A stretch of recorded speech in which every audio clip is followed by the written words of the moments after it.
So today, I'm delighted to say we have Steve Dool, who is Head of Brand Partnerships at Depop, joining us. We also have Hayden Woodley-Gibson, who is Assistant Social Brand Manager at L'Oreal, and I should say one of the FashMash mentees. So he will be joining us too very, very shortly.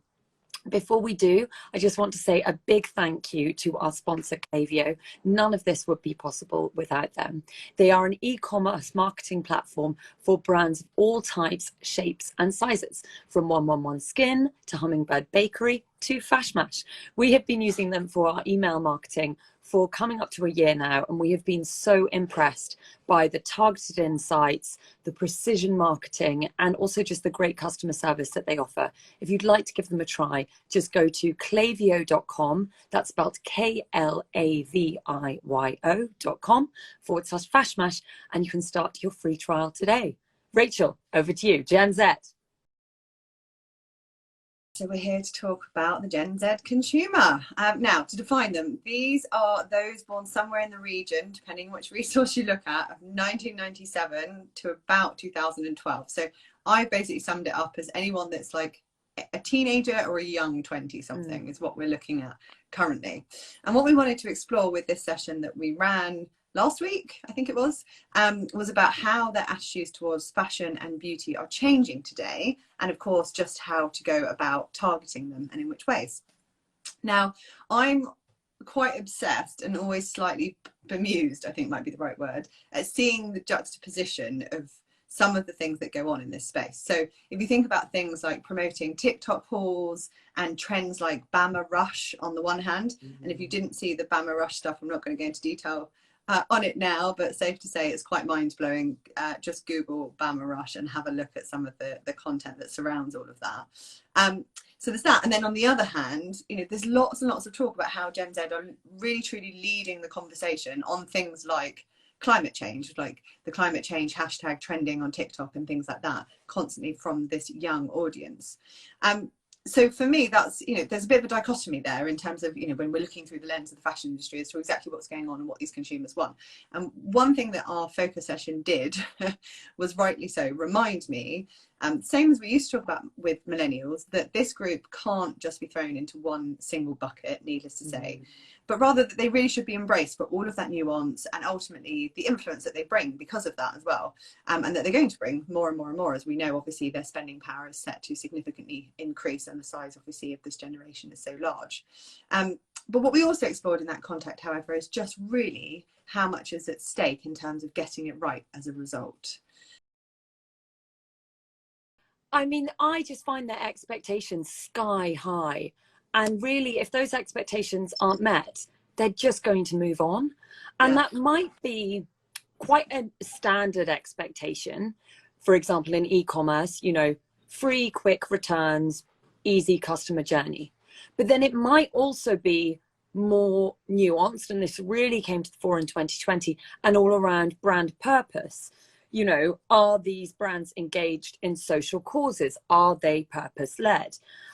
And this is a generation that will detect if any of that brand purpose stinks of phony. You know, it's just laid on for a campaign perhaps, but actually if you look at the C-suite, if you look at the influencer marketing, even just the workforce in general, if it lacks diversity, for example, that they will detect that, and they will do the investigation to detect that. A really good example that is so often cited is last June, brands who posted the black square to their social media and then were called out by this generation saying, look, I've looked into your workforce and I've looked into your C-suite leaders and there's no diversity there at all. It's all white men. So they're not afraid to call it out if it's not part of the lifeblood of the business. These global citizens are savvy. They're unintimidated by brands. And I think that's a switch in mentality that's been really interesting to witness. And they're happy to move on to the next brand if their criteria for credibility are not fulfilled. It's a really tall order, Rachel. And brands have just got to maneuver really fast, haven't they? Yeah, well, this is it. And I think we've talked about this in previous sessions, as you say, that sort of that element of phoniness, but also the willingness to call out all of these things. we live in a really big culture of this right now, and there's a lot of complexity and there's a lot of negativity around that as well. But in many ways, there's a lot of things that are really right about it, and it's that balance, I guess. But whether it's about diversity, as you've mentioned, or sustainability, that as we call it, woke washing or greenwashing is very, very real, and this generation is absolutely all over it. So this then points us, as you said, the word credibility and obviously the word authenticity, like, and how important this is. They will do their research, they know what is what, they're totally on top of it. And it's really easy for them to identify brands that are phony, to use your word again, but those that are basically marketing in a way that isn't at all trustworthy. And I think that sort of the role of trust has really evolved over the past couple of decades, and it's a really important thing, because the word brand used to be interchangeable for the word trust, relatively speaking. Yes. And it's really interesting because, of course, we don't see it that way at all anymore. There's a really interesting piece of research, I can't actually remember the name of it, I think it's called something like the Consumer Honesty or something, that came out from Futera, and it shows that 98% of consumers think brands have a responsibility to make a positive change in the world. That's great. When you then dig into it further, what it shows is that the majority of Gen Z particularly don't think that brands are ever honest about some key things, like the way that they treat their factory workers. That was 84% of Gen Z don't think that they're honest about that. And then secondly, about how environmentally friendly their products are, 79% don't think they're honest about that. So those are huge numbers, and the point is they're really demanding truth, and they want proof of it as well. You have to obviously be able to substantiate any claim that you put out there now. So transparency is also really key with this audience. Obviously we talk about that loads under the header of sustainability, but I think it applies in all cases with this to sort of every aspect of the business from a wider standpoint as well. I think it's about really thinking from a brand standpoint, how do you communicate in an authentic way that connects with their lifestyles, connects with their values, and wins out over what we used to focus on in the past, which was these much more sort of product-based marketing messages. And I think within all of that, the really interesting side to think about then is their values and how those have changed, and how those values are really, really different to what they used to be, and what, the sort of millennial conversation that we would have, really like 10 years ago now, when we were really sort of unpicking what that millennial was looking for. It's a world apart. And I think the one word that came up so much in our focus that I'm really interested in here, and Rosanna, I know you've got views on it, is the word luxury, and how that's just radically different these days to where it was. Yeah, what does luxury mean now? Yeah. And I always go back to Dana Thomas's book Deluxe, but that was written 10 years ago, and things were already changing then. And now for Gen Z, so if we're talking 10 years ago, when luxury brands were trying to get their heads around how to market to this new generation of millennials, who now, if they've got their head around it, thank God, because they're now a core part of their customer base, it was all about the gloss, the polish, the exclusivity. And in terms of marketing, whether it was media, celebrity, or the new kids on the block, bloggers, who had access, it was only the most glossy, the most top tier, who would even have an opportunity to work with these luxury brands. It was so exclusive and so hidden behind closed doors. All that has now changed and transformed. Luxury in itself can have negative social connotations and negative cultural meanings to this generation that is, by definition, Gen Z do have a reputation for being anti-establishment. And that has been seen in for some time. They therefore don't want to be associated with luxury per se. They are rejecting this idea of leaving people out, of gatekeeping and that's something that the industry has promoted for so long. The more exclusive, the more behind closed doors, the more guest list VIP. I mean, VIP as in a word feels even more antiquated than luxury. Brands need to be more inclusive and accessible than ever. And I actually, before we have our guests joining in, Hayden and Steve, we're almost ready for you. I just wanted to give an example. Last week I was in Milan, my first trip in 2 years, and I was there for the launch of Zalando Designer, Zalando being Europe's biggest fashion retailer. And it was fascinating for me to witness basically, in essence, the crowd that were there. So their ethos is luxury on your terms. So they are using the luxury term, but for them, they're trying to drive inclusivity, self-expression, originality. And, you know, at this dinner, which took place at the Museo de la Ciencia and had artwork by Coco Capitan projected across the walls, declaring things like luxury on your terms, they were championing a really individual group, a really diverse group, a multi-talented group, but faces that I just hadn't seen at this type of luxury event before. So gone were the media and celebrities that I've seen for years at all of these dinners and drinks parties. You know, the flashy dinners of Milan fashion and Milan, Paris and London. And instead there were trailblazing, really young TikTokers and activists with a message. And it felt hugely, hugely refreshing. So perhaps that is a sign of things to come. So we have Steve, who is head of brand partnerships at Depop, joining us. And we also have Hayden, who is assistant social brand manager at L'Oreal. They're going to be able to join us to give us their opinions on this subject. Both of them obviously work in the Gen Z space far more than Rachel and I do. So I'm so sure they have lots that they can add. Hello, Hayden. And then hello, Steve. Excellent. Good to see you both. How are you? Really, really well.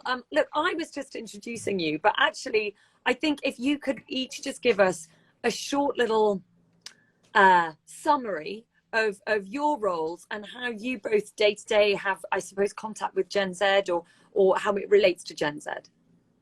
Cool. Steve, do you want to kick off? Sure. So yes, I'm Steve Dool. I'm the head of brand partnerships at Depop. I've been with the company for about 3 years now, just over 3 years. I am mostly responsible for our kind of external facing partnerships with other brands, mostly fashion brands, but some increasingly outside of the fashion space too, who have shared values and an interest in reaching Gen Z. So in terms of you know, the sort of interaction with Gen Z that we have every day, we have over 30 million users and 90% of them are under 26. So we are knee deep in Gen Z all day long, which is a wonderful thing. And it's a community that I think is so exciting and so different from previous generations in ways that really help us make our business better and also, frankly, help us appeal to other generations as well. Hayden, over to you. That's such a good start, Steve. Yes, that's such a great start, and I'm going to follow. But my name is Hayden. I'm the assistant social brand manager of L'Oreal Paris, UK and I, all things hair care, color and styling. So I look after all things social media marketing from influencer relations, press mailers, and paid social media. So I've been with L'Oreal for about 2 years now, just gone 2 years, and there's been a definite shift towards targeting Gen Z, bringing them into the fold and getting their hairs to the best of their abilities. So yeah. Fun times. Love it.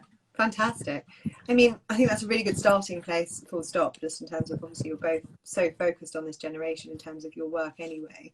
But you both referenced there just, you know, this idea that we know that they really differ to previous generations. And obviously we've set the scene a little bit, Rosanna, particularly with that latter section around, you know, the real sort of shift in attitudes and wants really, and what expectations from this group.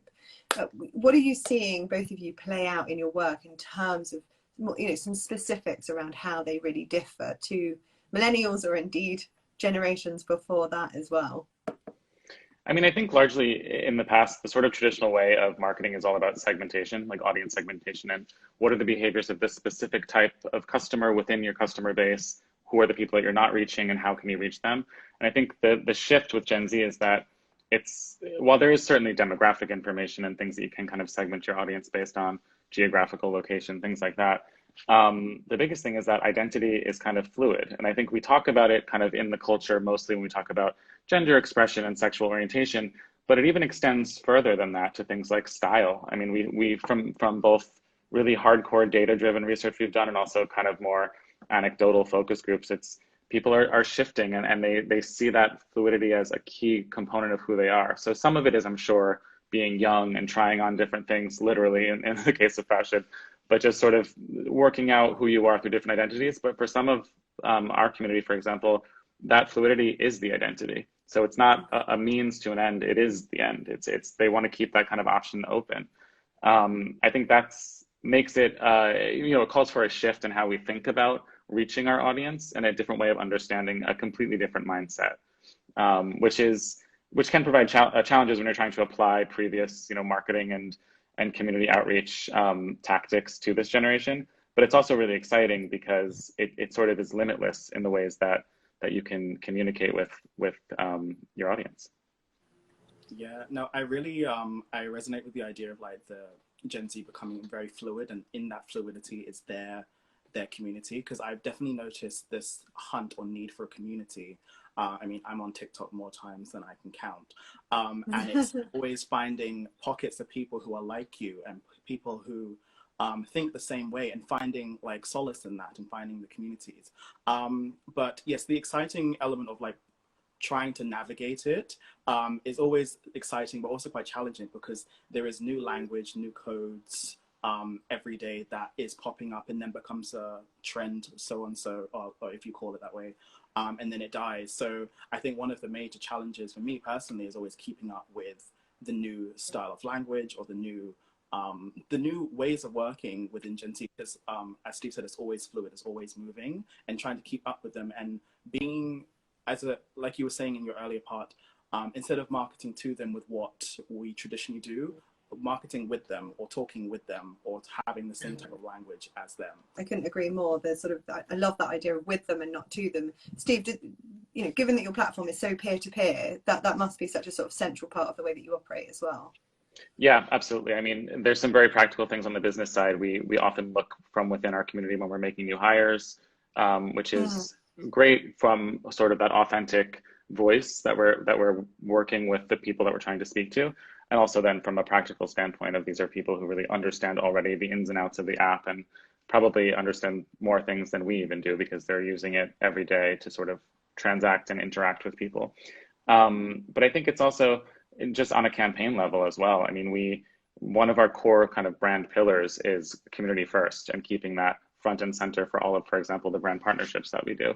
So even in that regard, we're almost taking a step back and sort of, acting as like the second most important entity in the room, and really letting our community speak for itself. So that sometimes is as simple as when we have an ad campaign or a marketing campaign rather that we're running, allowing our community and our talent that we work with from the community speak how they want to speak and say what they want to say, and kind of working that into the messaging.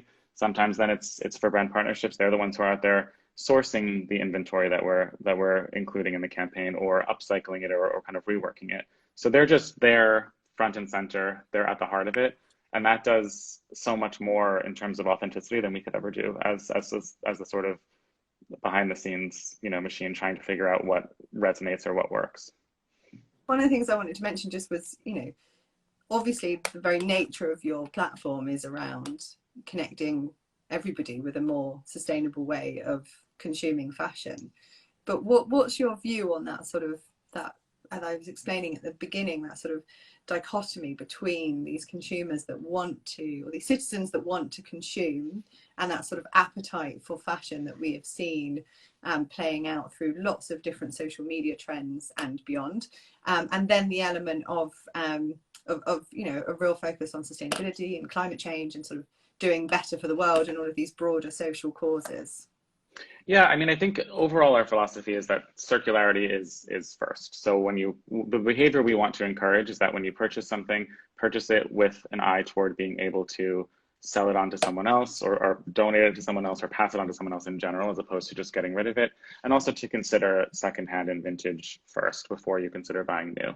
But ultimately, how that kind of trickles down to our day-to-day is really just empowering our community with all the information they need to make informed decisions. We know we're never going to stop people from buying new in totality. And we also know that, frankly, we need the fashion businesses who are making the inventory to continue to make it in order to have a business.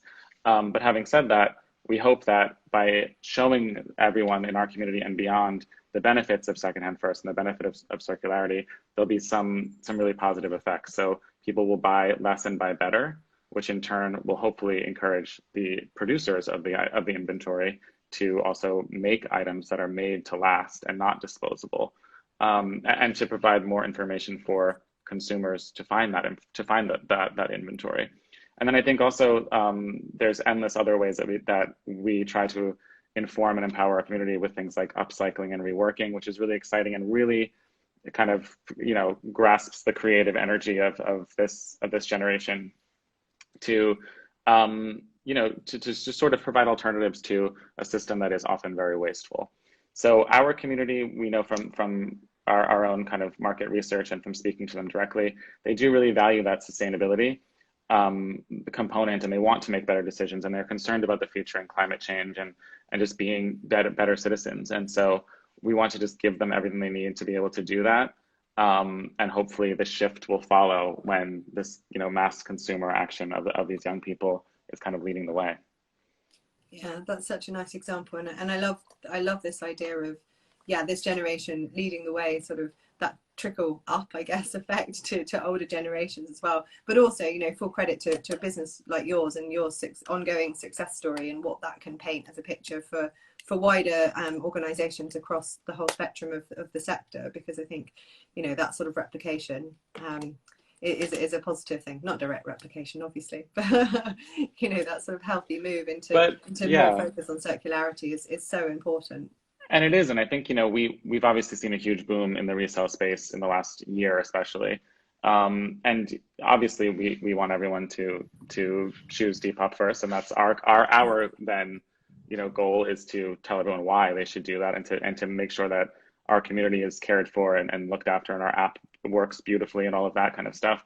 But ultimately, anyone who's making a decision of you know, a more circular consumption pattern and of secondhand first, that's great for us, and that's ultimately the goal. We want more people to have access to make those decisions, so that buying new is not the only thing that they can do, whether it's because they're based somewhere where they don't have as many brick and mortar options, or because they don't have as much disposable income. It's just all about making these better choices as accessible as possible and empowering people to make their own decisions about what that looks like. Yeah, love it. I mean, ultimately, we want to grow the whole pie, don't we? So that market increase is only a positive. We have been covering a lot about integrating and working with your community, using them to champion your brand. It's something that Depop does so successfully. What do you find at L'Oreal is the best way of reaching Gen Z? And what opportunities are there for brands to get it right? I mean, I think first of all, going to where your consumer lives. Again, like I said, I love TikTok. I'm always on TikTok. So being in those spaces first of all, but also being in those spaces with the right tone of language, like knowing how to speak their language, so you don't come off as brandy, or you don't come off as someone who is trying to push a message.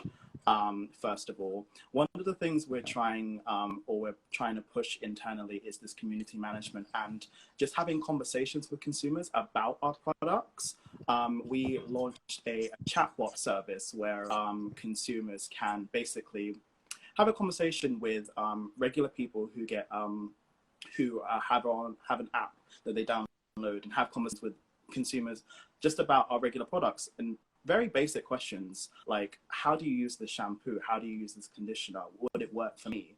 Without the purposes of like selling or pushing someone to purchase. It's very much community based. For example, one of the ambassadors would be like, I've tried this shampoo, it really works, but I've also heard it doesn't work, so maybe we should try something different. So it's a different way to build communities from people who are pushing products, which I find very, very interesting. It's very much just having a conversation with people and seeing, does this work for you? Or let me help you get to the right conclusion of which product to use, so we can help you. That puts a lot of trust in your community as well, because obviously in the past, that kind of conversation would have only been done through marketeers or sales representatives. Yeah, and I think the difference is that we're using real consumers who have a genuine love for the product and talking to other real consumers who need to have or just need this information. And again, I'm very happy that we pioneered it in L'Oreal, and we're going to bring it on to a number of our other cats. But yeah, it's bringing the trust back into marketing. As you were saying earlier, trust and brands were synonymous, but now it has seemed to have lost its way. So yeah, being where the consumer is, i.e. on TikTok, and actually just having conversations about what they need to know, as opposed to what we believe they need to know. And I love what you said just then about tone of voice and the language that you use, because so often now we've become very image and video based, focused on that aspect of content creation. And actually the lexicon is crucially important. One has to communicate with your audience in a tone that they would understand and that they vibe off, you know. Now, maybe turning both of you as we start to round up, I would love, and these can be from your own brands, or they can just be case studies that you've seen elsewhere. I'd love just really successful examples you have of marketing to Generation Z. What have you seen working? And I'm sure our listeners would be fascinated by that. I'll use an example from Depop. Just this past spring, we worked with Adidas Originals on a campaign in which they were launching a new model of their Stan Smith that was made from mostly recycled materials. And so what we worked with them about was we connected them with 40 creatives from our community who each customized one pair each, which were then sold in-app.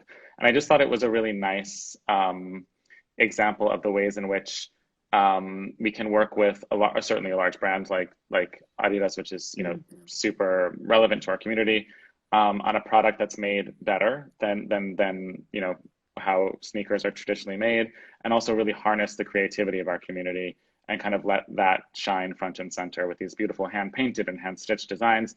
The creatives that we worked with also shot all of their own campaign videos and photography kind of at home. It was done, you know, during lockdown, so that was done out of necessity, but it's certainly something that like we're going to bring forward because the end result was just beautiful and so authentic and so varied, and yet there was still a lot of cohesion throughout, despite I mean not just with the sneaker itself, but it was just a really great way, I think, of kind of all those things coming together.